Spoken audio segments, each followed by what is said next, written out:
வணக்கம். இன்றைய சிறப்பு, இன்று அஷ்டமி, காலபைரவாஷ்டமி.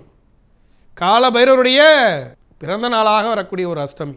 யாருக்கெல்லாம் சனி தோஷம் இருக்கிறதோ, அஷ்டமத்து சனி, கண்ட சனி, அர்தாசம சனி, ஏழரை சனி, விரய சனி, பாத சனி, ஜென்ம சனி, சனி திசையில் இருக்கீங்க, சனி புத்தியில் இருக்கீங்க, சனி அந்தரத்தில் இருக்கீங்க, இப்படியாக சனீஸ்வர பகவானால் கர்மக்காரகனாக பாதிக்கப்பட்டிருக்கக்கூடிய அன்பர்கள் இன்றைய காலபைரவ அஷ்டமியில் விரதம் இருந்து எம்பெருமான் பைரவரை வழிபடும்போது, கால பைரவரை வழிபடும்போது, ஓம் காலகாலாய வித்மகி காலகஸ்தாய திமிகி தன்னோ பைரவ பிரசோதியாத், ஓம் காலகாலாய வித்மகி சூலகஸ்தாய திமிகி தன்னோ பைரவ பிரசோதியாத் என்று பைரவருடைய காயத்ரி மந்திரங்கள் சொல்லி வழிபடும்போது சனி பகவான் கொடுக்கக்கூடிய தொல்லைகளிலிருந்து தற்காத்து, உங்களை காத்து ரட்சித்து, உங்களுக்கு அருளாசியை வாழி வழங்கக்கூடிய ஒரு அற்புதமான தெய்வம் இந்த பைரவர்.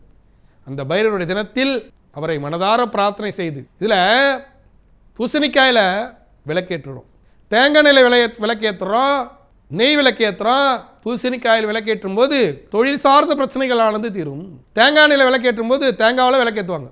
குடும்ப உறவுகளோடு ஏற்படக்கூடிய பிரச்சனைகள், கணவன் மனைவி உறவுகளோடு ஏற்படக்கூடிய பிரச்சனைகள், விவாகரத்து வரலைக்கு சென்ற வழக்குகள், அதெல்லாம் முடிவுக்கு வரும். எலுமிச்சம்பழ விளக்கேற்றும் போது எதிரிகள் தொல்லைகள் தீரும். நெய் தீபம் ஏற்றும் போது இன்பங்கள் பெருகும். புதிய வாகனம் வாங்குவது, புதிய வீடு கட்டுவதில் ஏற்படக்கூடிய சிக்கல்கள் தீரும். இப்படியாக பைரவரை வழிபடும் போது, பைரவருக்கு ரொம்ப பிடித்தது நெய் தீபத்தில் சிகப்பு நாடாத்திரி, பூசணிக்காயாக இருந்தாலும் தேங்காயாக இருந்தாலும் சிகப்பு நாடாத்திரி போட்டு விளக்கேற்றணும். அப்படி ஒரு அற்புதமான நாள் இந்த அஷ்டமி நாள். அதுவும் இன்று காலபைரவ அஷ்டமி.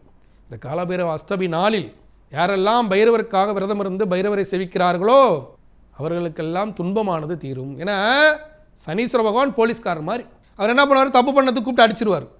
ஆனால் பைரவர் என்பது வக்கீல் மாதிரி, உங்களை காத்து ரட்சித்து காப்பாற்றிடுவார். அப்போ நம்ம என்ன பண்ணோம், பைரவரை கெட்டியாக பிடிச்சிக்கணும். பைரவரை பிடித்து கொண்டு சனி தோஷம் விளங்க பெற்று நலமாக வாழ்வதற்கு இன்றைய நாளை விரத நாளாக பயன்படுத்தி பைரவரை வழிபட வேண்டும்.